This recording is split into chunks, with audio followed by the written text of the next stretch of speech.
그래도 중요한 부분 정리해서 말씀해 주시면 감사하겠습니다.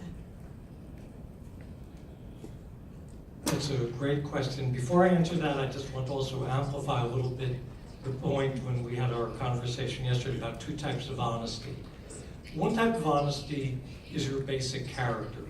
And this is something that hopefully you learn from your parents or from your teachers or from the minister at your church.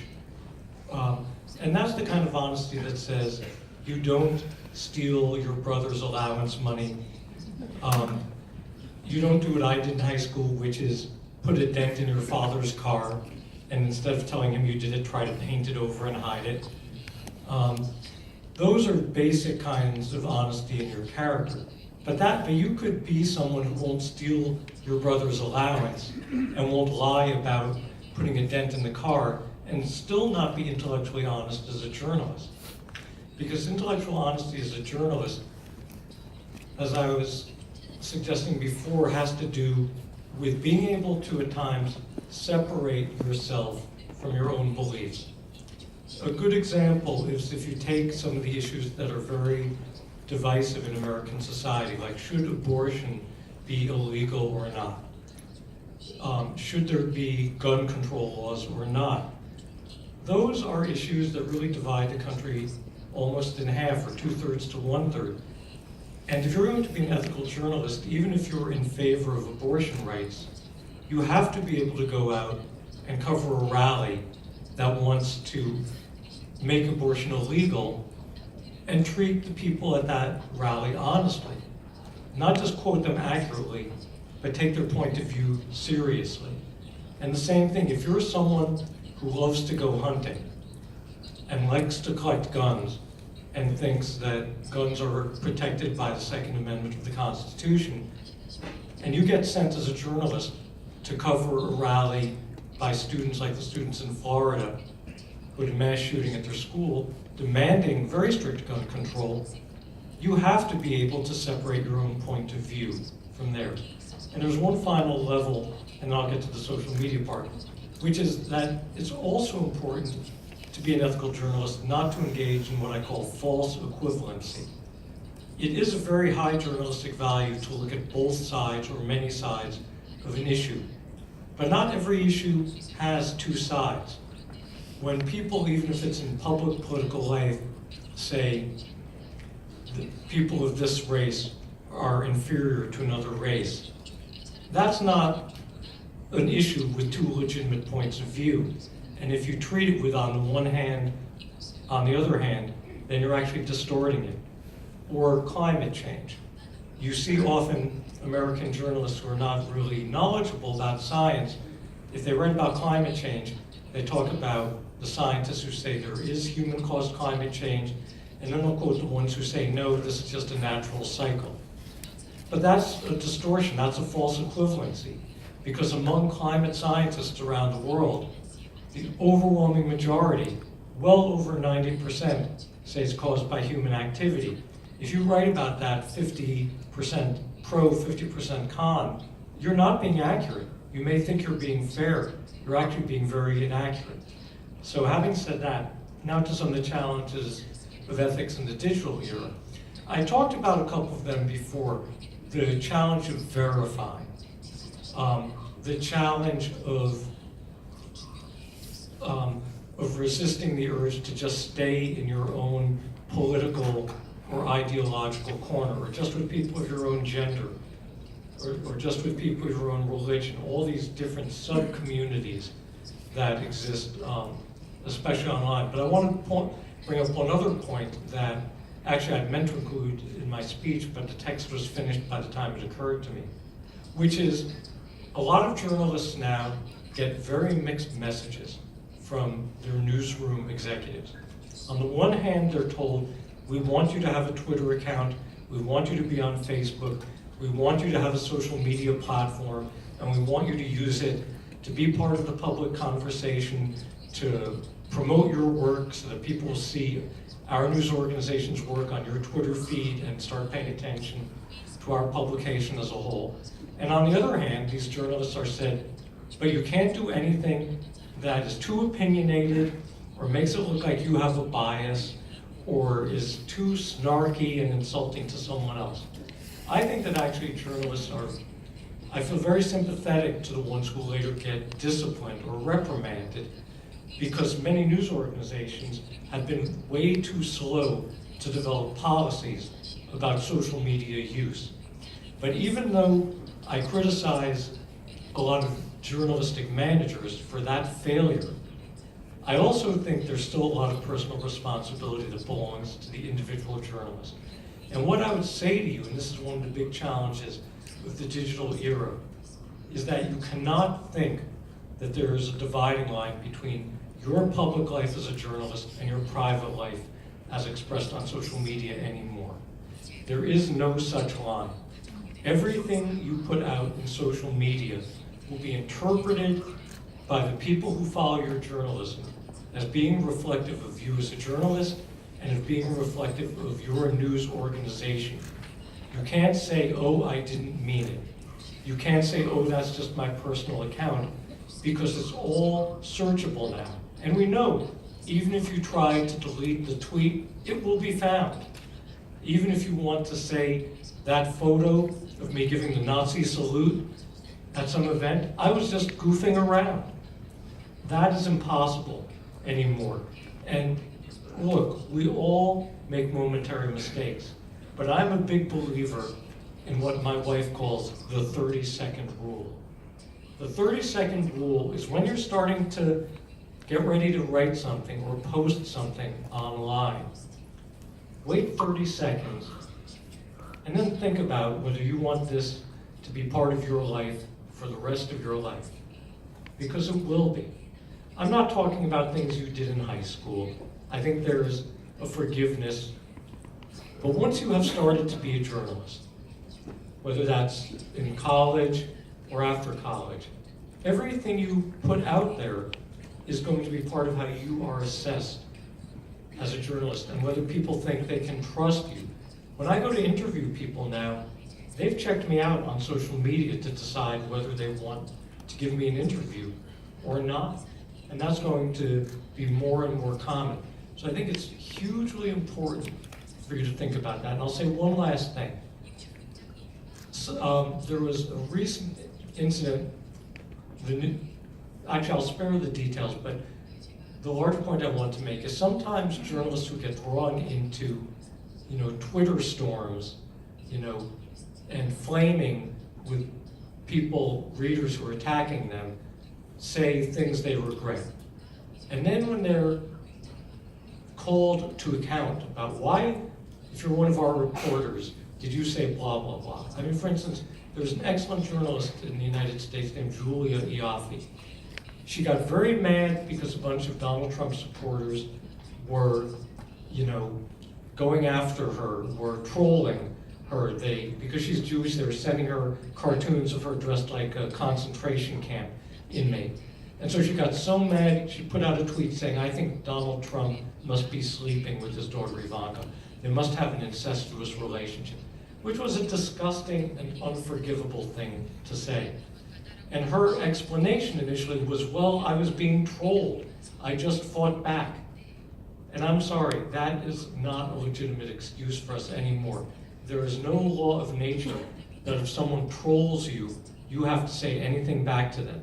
There's no law of nature that says that even if someone goes after you because of your religion, your race, your nationality, you have to get into the gutter with them. And I just really want to urge that on you, because you as young people who grew up in the digital era, who feel like somehow there's a magic line between your public self and your private self, need to be aware that no such line exists. 좋은 조언을 해주셨어요. 감사합니다.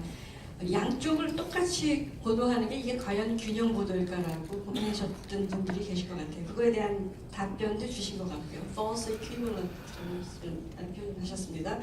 또 그 공인이 사적 자리에서 이야기를 할 때 그 정보 자체가 공적 정보로 되니까 조심해라. 그러니까 언론인의 공적 책임감을 말씀을 하셨습니다. 그 부분도 굉장히 유의해야 될 점이라고 저희가 생각을 하고요.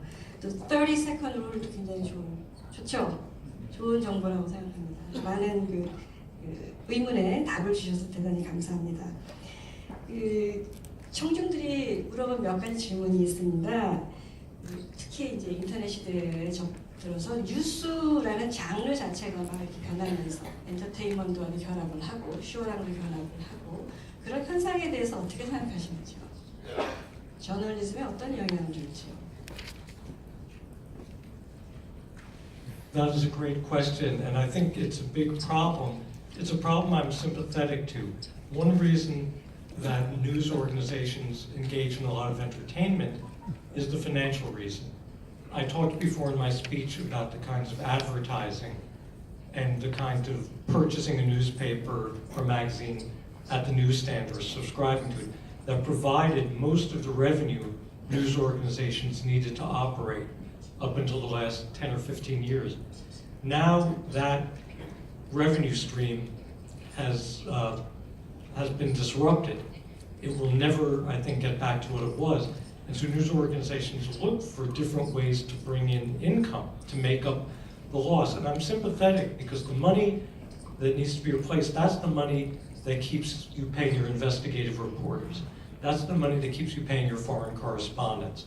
That's the money that allows you to have things like, an art critic or a theater critic that really give a news organization great range and great intellectual appeal. The danger, though, is that you start to blur the line between news and entertainment in a couple of ways. One is to use, I don't know if you know the term clickbait. It's an American slang term. It means putting up something on your website that's really pretty silly, but it'll get a lot of people to click on it. So for instance, videos of cats are big clickbait for American news organizations. And so part of the question is, I don't know if many of you are familiar with BuzzFeed, which is really one of the very exciting startups of the digital era and does some incredible reporting. But BuzzFeed's model is a mixture of things like cat videos and really silly things, and also very serious, investigative reporting. The question will be how to keep that in proper balance, because it's not unheard of at all for newspapers or magazines long before the internet era to have some sillier coverage and some serious coverage. Vanity Fair magazine, for instance, always had this balance between celebrity profiles, so the big article about Tom Cruise or Madonna or Beyonce that gets someone to buy the magazine, but then once you've bought it, there'll be a very serious story about, say, the Iraq War. So this isn't just true of the digital era, but I think it's become more pronounced. The other kind of problem with blurring the line is when news organizations begin to put on events to raise money. So a couple of good examples of this, or not good, they're vivid and they're kind of disturbing. The New Yorker magazine is my favorite magazine in the world. I think it's extraordinary. But the New Yorker magazine, as part of building its brand and bringing in revenue, does an annual festival with live performances of music and theater and a lot of conversations with important public figures, and you pay tickets. You pay for your ticket to go to it, advertisers buy advertisements. So it's a big source of cash for the New Yorker. This year, the New Yorker wanted to invite Steve Bannon to be interviewed on stage by the editor of the magazine, David Remnick. And there was a huge outcry against it by staff writers on the New Yorker as well as by the public. And I thought to myself, why was there such an outcry? And here's what I believe. It's one thing for the New Yorker magazine to say David Remnick or anyone else is going to write an article about Steve Bannon, because this very controversial, very polarizing figure who was part of the Trump campaign and is now sort of going around Europe trying to build up very nationalistic political parties. And he's an important part of the public life of the United States and much of the world now. You can't ignore him because you disagree with him. And I think that if the New Yorker had said, we're going to have in this issue David Remnick writing about Steve Bannon, no one really would object to it. But the idea that Steve Bannon was being used as a way to sell tickets and make money, and that in fact his very offensive ideas were being used as a form of clickbait, if you want to put it that way, showed some of the problems of the news organization trying to also operate as basically an events company.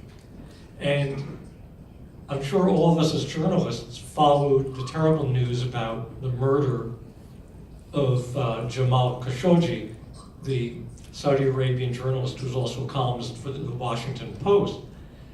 And part of what happened right after the murder was Crown Prince Mohammed bin Salman, who is widely believed to have been knowledgeable of the killing, if not having ordered it, held his big investment conference in Saudi Arabia. He calls it Davos in the desert. And a lot of people pulled out of it because they didn't want to be associated with his regime now. But I was shocked to see that some of the organizations that were sponsors of it, although they did pull out, were news organizations. The New York Times, I believe, I may be wrong, but I think Reuters, I think Bloomberg, and I thought, this is a problem. Why are news organizations, as part of building their brand and indirectly getting revenue, sponsoring basically an investment conference for a particular government? What kind of conflict of interest problem does that pose? Can you possibly report honestly and fairly about a country when you're part of trying to generate investment for that country? So these are, not new problems, but new versions of old problems. 그런 그 재정적인 노력, 분투하는 언론의 재정적인 노력을 말씀하셨기 때문에 바로 다음 질문으로 이어질 것 같은데요. 어떻게 그러면은 뉴스페이퍼 인더스트리가 미래에 재정적으로 온전하게 유지되고 또 성장할 수 있는지 그걸 다들 고민하시는 것 같습니다. 그리고 신문의 미래가 어떻게 될지, AI가 쓰는 게 아닐까, 우리는 월급을 받을 수 있을까? 굉장히 중요한 문제거든요. 또 어떤 질문은 미국에서 어떤 성공한 비즈니스 모델 사례가 있느냐, 약간 partial paywall 유발되느냐, 그런 부분에 대해서 좀 조언을 우리한테 줄 수 있는 게 있느냐, 그런 얘기들이 있었습니다. 그런 것들을 전부 모아서 신문 산업, 언론 산업의 미래와 재정적인 가능성에 대해서 좀 부탁드립니다. First of all, I have to believe that journalism and news organizations will survive. This isn't the first challenge we've faced. It may seem more severe than others because the digital revolution has changed so much in our two nations and in the world. But if I think about just the short history, the couple of centuries of American journalism, there were challenges from the beginning of radio, from the beginning of TV, from the beginning of cable television. So we've had, from the movies. So we've had challenges before and we've surmounted them. But I think it will take a mix of different models in order to be successful moving forward.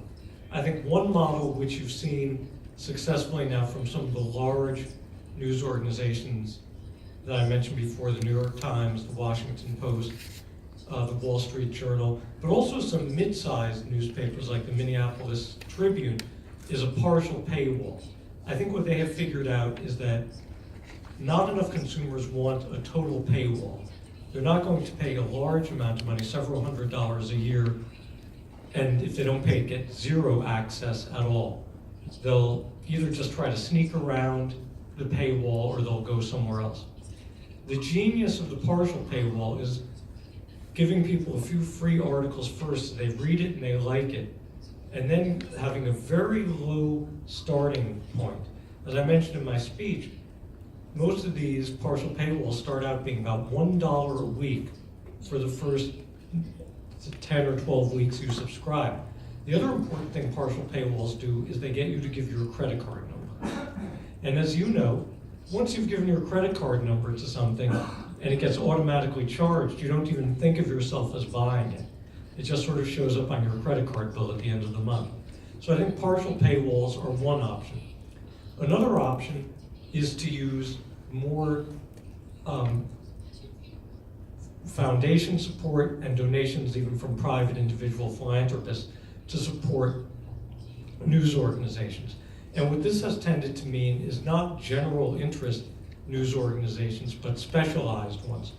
So for instance, in the United States, there's a terrific online-only news organization called the Marshall Project. All it does is cover issues of criminal justice.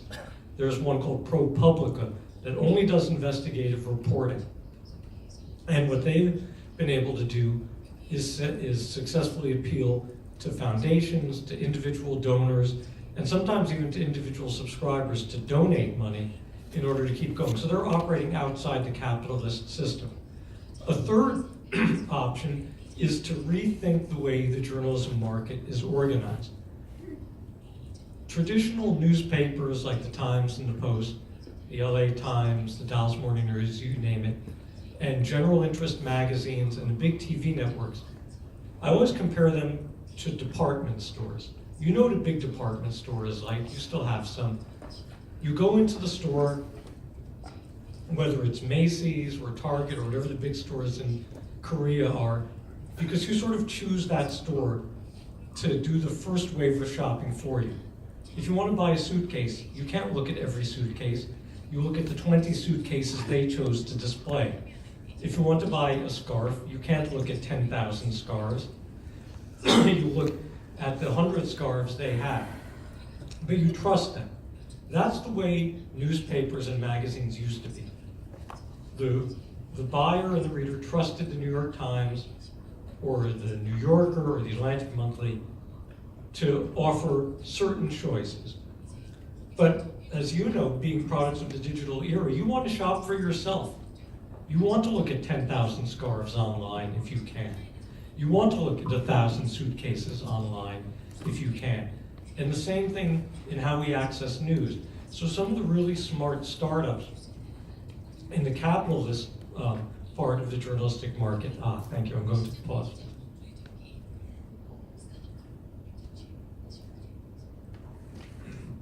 Some of the good, exciting startups are so specialized that people will pay a fairly substantial paywall to get it. So there will be a website that does nothing but give you the best sports coverage. I subscribe to such a site. It's called The Athletic. What The Athletic realized is a lot of terrific sports journalists were being laid off.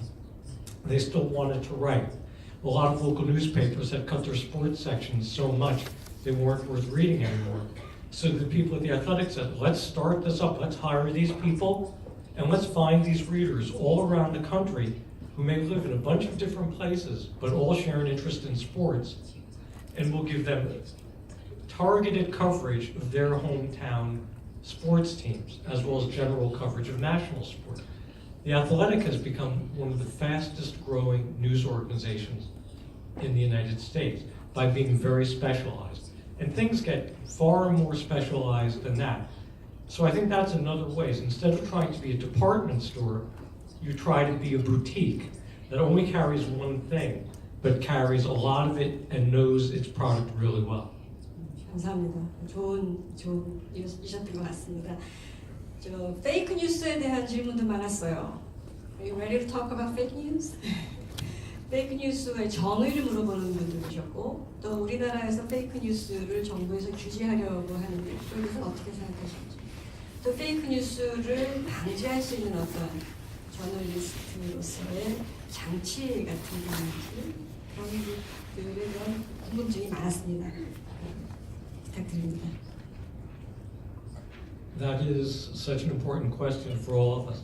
The first thing to say is it's so interesting when you realize how the term fake news doesn't mean now what it originally meant. When the term fake news came into use, and I first started seeing it in the 2016 presidential campaign in the United States, it didn't mean news that someone in power disagrees with. It actually meant fake news. It actually meant some of these fake articles that we in the United States now know were put out by the Russian intelligence services or by Russian bots by flooding Twitter accounts. It actually was fake news, something that looked like news but had never actually happened or hadn't happened that way. But very quickly, Donald Trump as a candidate now as president has changed the meaning of fake news, and it's become any news that I disagree with, any news that's critical of me, even if it isn't fake, in fact, especially if it's true. And it's been very disturbing that you see all around the world autocratic leaders, illiberal leaders using the same term. Benjamin Netanyahu uses it in Israel, Tayyip Erdogan uses it in Turkey, all around the country, all around the world rather, autocratic leaders are using this to try to delegitimize honorable, respectable, accurate reporting. But there also is this tremendous effort. Sometimes it's just amateurs who are being sloppy, but too often it's people very deliberately trying to flood the media with what is actually fake news or distorted news or only partially true news slanted to favor one side or the other. And then the question is, what do we do about it?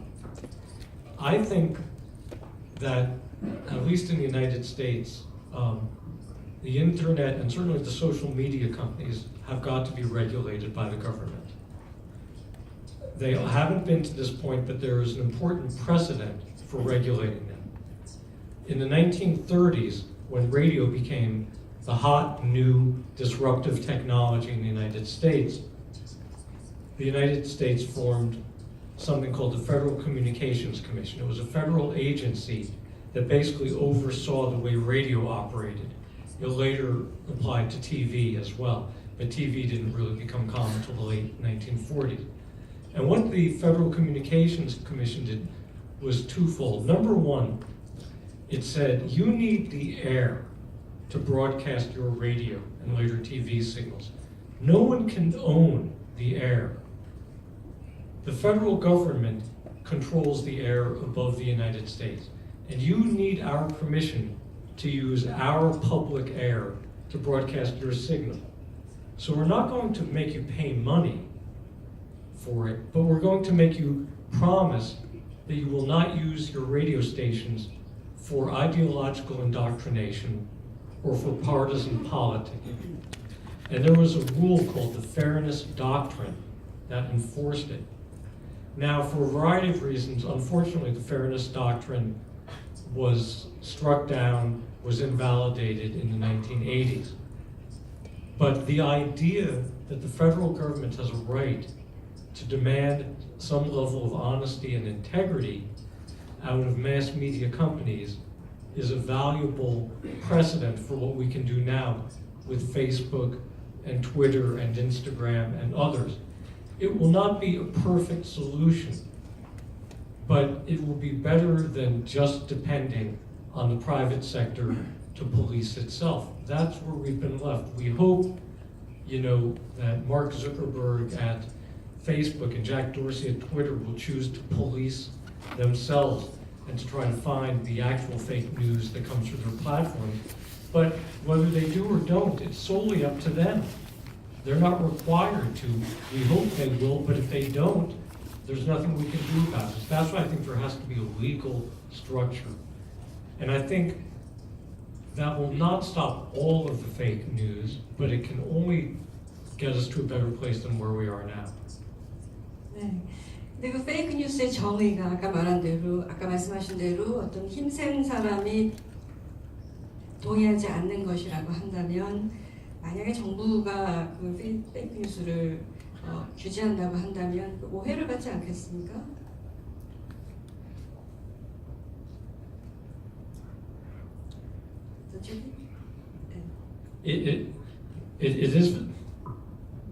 It is very misunderstood, and that's why I gave that little history of the term, because it has come to mean now something totally different from what it meant initially.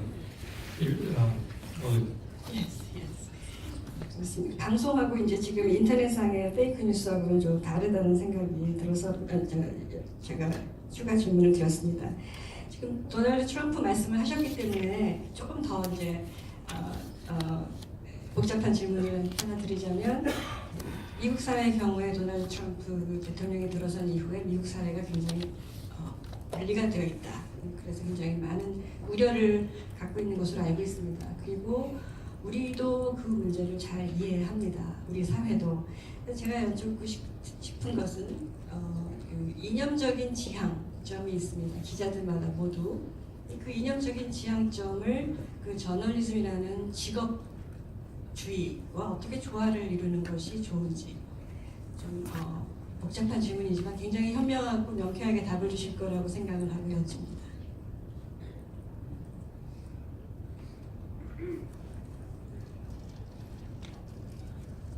This is a question that every individual journalist has to wrestle with.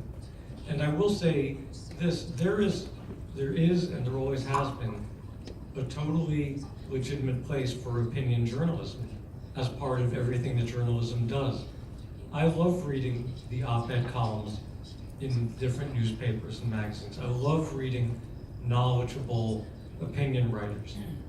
So it's not that I'm against opinion journalism at all. But one thing I will say is that I think it's important, if you're starting out your journalistic career, to not choose to go into opinion journalism right away.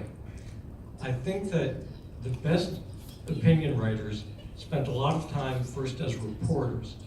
They didn't just sit down and wrote what they thought about the nation's events or the world events. They went out as reporters and explored what the nation was like, what the world was like. They were confronted with people who were different than them. They were confronted with beliefs that were different from their beliefs. And because they were out there as reporters rather than opinion writers, they couldn't just dismiss those people and those beliefs right away and say they're wrong or that's stupid. They had to try to come to terms with it. And I think that that kind of seasoning really helps someone become a better opinion writer. In fact, when I even think about some of the opinion writers who I respect the most, there are two things that I look for. And it's not necessarily who is the best writer from word to word or sentence to sentence. The two things I look for the most are, does this opinion writer still do a lot of reporting? And the second thing I look for is this opinion writer somewhat unpredictable? In other words, can I pick up each new column by this writer and not know before I even started what position this writer is going to hold on every single issue? So even for opinion writing, that need to report, that need to be intellectually open to other opinions, other people, other ways of life, is absolutely essential. 감사합니다. 좀 답변 감사드립니다. 시간이 거의 다 됐는데 제가 한 가지 제 질문을 드리고 싶은데 괜찮겠습니까? 그 굉장히 컬럼비아 대학에서도 그 우수 교수로서 상을 받으셨고 또 제가 그 협회 뭐 굉장히 그 유명한 티칭 어워드를 많이 받으셨어요. 여기 저를 포함해서 이제 저널리즘을 가르치시는 선생님들도 여러분 와 계신데 우리 시대의 저널리즘을 가르치는 사람은 어떻게 가르쳐야 되는지 그런 조언을 좀 주십시오. 저널리즘 티처에게 주는 어드바이스. I learned so much about teaching by watching other great teachers at work. I had extraordinary teachers during my high school and college years, and I have stolen a lot of their best ideas. So I think that's one thing, is if you're learning, if you want to be a great teacher, you have to find great teachers and observe them and learn from them. That's one thing. Another thing to keep in mind is that we have to be models of what we want from our students. I have a reputation of being a very rigorous and tough and demanding teacher, but I also make sure I live up to my own standards. When I have a student come late to my class, and sometimes I lock the door and make them wait, But one of the things I say to them is, if you want me to be late, then keep coming late. We can run a class that way if you want. And if you want to sit there, all 15 of you, and wait 10 minutes after the start of class for me to show up, then fine. We can do it that way. But if I ask you to be on time, it's only because I'm going to be on time. And for instance, if I get every week my written assignments from my students, I promise to them the next week in class, all of your assignments will be edited. Every assignment will be handed back to you. Because if you can't hold up your end, return their work on time, edit it in a thoughtful way and in a helpful way, then you have no right to ask them to make their deadlines. It's constant reciprocity. You can only ask of them what you're giving to them. You have to return to them everything you're asking of them. And then I think there's this balance that we were talking about that when we were having lunch the other day, that I called Old Testament versus New Testament.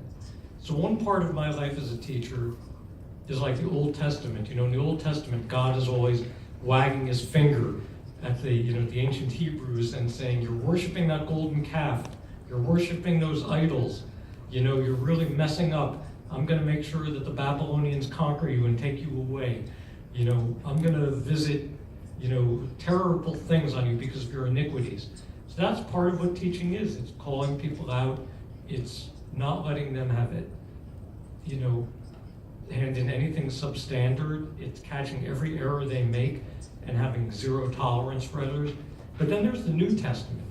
In the New Testament, Jesus comes along and says it's about love and forgiveness and redemption and the possibility of people to change. And that's the other way you have to be as a journalism professor, that if you're going to be tough and demanding and even harsh on your students, they have to know that when they work really hard, even if they fall short, and when they begin to make progress, you will notice that. You will praise them for it. You will let them know that you see the effort and that you see the improvement and that you're rooting for them to make that improvement. So I think those two things have to be together. You can't be all New Testament. You can't just be everything is great, it's wonderful, you're the best students I've ever had, and let people get away with being not competent. But you also can't be cruel. There's a way to be demanding and have high standards without being cruel and being heartless. So it can't be one or the other. It has to be a kind of a dialogue between both. 네, 감사합니다. 제가 구약과 성경을 합친 좋은 선생님이 되도록 노력하겠습니다.